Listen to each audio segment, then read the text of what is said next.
पंजाब में rocket launcher से हमला हुआ, जिस पर गृह मंत्री अनिल विज ने कहा कि हरियाणा की फोर्सेस हमेशा अलर्ट पर है और समय समय पर अभियान भी चलाए जाते हैं।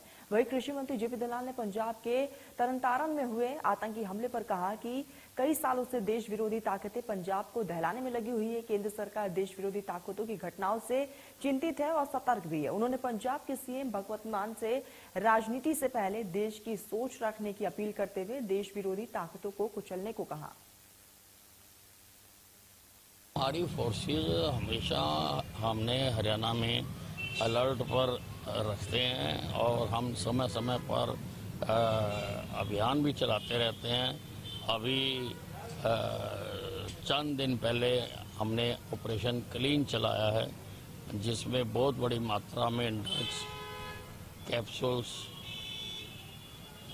एमुनेशन और कई तरह का जो आपराधिक सामान है वो बरामद किया है। ऐसा हम समय समय पर चलाते रहते हैं, उससे हमारी पुलिस जो है पूरी तरह से अलर्ट रहती है। पिछले कई सालों से जो हमारी विदेशी ताकतें हैं, देशद्रोही ताकतें हैं, उनकी पूरी कोशिश रहती है कि किसी तरीके से हमारे पंजाब को दोबारा से डिस्टेबलाइज करें और केंद्र सरकार को इसकी बड़ी भारी चिंता रहती है।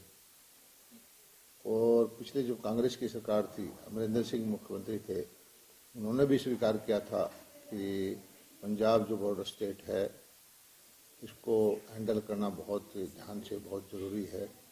लेकिन दुर्भाग्य से अब जो वहाँ आम आदमी पार्टी की सरकार आ गई है, वो जो अपनी जिम्मेदारियों को ठीक से नहीं निभा पा रही। देश पहले होना चाहिए, राजनीति बाद में होनी चाहिए। और मेरी प्रार्थना है पंजाब के मुख्यमंत्री से कि इसी भावना से वो काम करें और देशद्रोही ताकतें हैं उनको कुचल दें। वही किसानों के प्रदर्शन पर गृह मंत्री अनिल विज ने कहा कि आंदोलन करने का सभी को हक है। सरकार मांगों पर गंभीरता से विचार विमर्श कर रही है।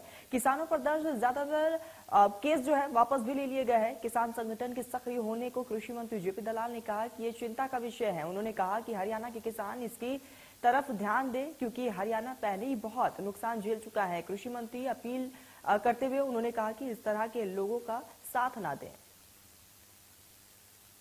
देखिए, अपनी आवाज उठाने का, आंदोलन करने का सबको अधिकार है। वो अपनी बात रख रहे हैं और सरकार उनकी बातों पर बड़ी गंभीरता से विचार कर रही है। नहीं, अब मेरे पास तो वो केवल जो केस दर्ज हुए थे उनके बारे में आए थे। वो हमने उनको बता दिया कि हम सारे केसों को ख़त्म कर रहे हैं और लगभग ख़त्म हो चुके हैं और कौन सा किस स्टेज पर है हमने उनको बता दिया था और वो सहमत होके गए थे और उसके बाद उन्होंने उस दिन का धरना कैंसिल कर दिया था।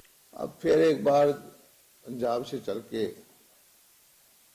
जो चुनाव लड़े के रिजेक्ट होके चुनाव हार के जमानतें जब्त करा के बहुत सारे किसान संगठन थे, वो हरियाणा के अंदर फिर व्यवस्था फैलाना चाहते हैं। ये चिंता की बात है और मैं हरियाणा वासियों से प्रार्थना करता हूँ कि इस तरफ ध्यान दें। हरियाणा पहले ही बहुत नुकसान पा चुका है। हरियाणा के किसानों का, हरियाणा के उद्योगपतियों का, हरियाणा के बेरोजगार बच्चों को बहुत झटका लग चुका है।